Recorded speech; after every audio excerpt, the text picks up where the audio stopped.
2025 Asia কাপের মহরণ শুরু হতে আর বেশি দিন নেই। দলগুলো এবার শুরু করেছে এশিয়ার সেরা হওয়ার মুকুট দখলের আশায় শক্ত দল গঠনের। যেই আসর একই সাথে দলগুলোর জন্য হবে 2026 টি-20 বিশ্বকাপের প্রস্তুতিটাও, কারণ এবারের এশিয়া কাপ হচ্ছে সংক্ষিপ্ত ফরম্যাটে। তাই তো টুর্নামেন্টের সবচেয়ে বড় দুই দলে করতে যাচ্ছে ব্যাপক রদবদল। পাকিস্তান তাদের ঘোষিত এশিয়া কাপের দল থেকে ওদের সিনিয়র দুই ব্যাটার বাবর আজম ও মোহাম্মদ রিজওয়ানকেই বাদ দিয়েছে।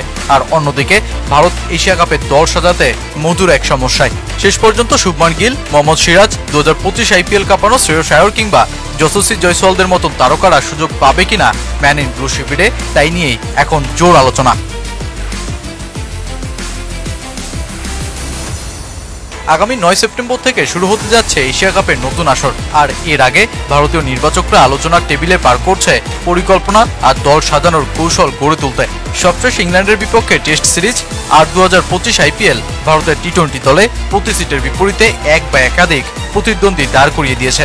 এই যেমন ওপেনিং পজিশনে 4 ব্যাটারের লড়াই। অভিষেক শর্মা আর সঞ্জু স্যামসনের ওপেনিং জুটিতে নতুন পথ খুঁজে পাওয়া ভারতের টি-20 দলে যশস্বী জয়সওয়াল আর শুভমান গিলের লড়াইটাও তো আছে।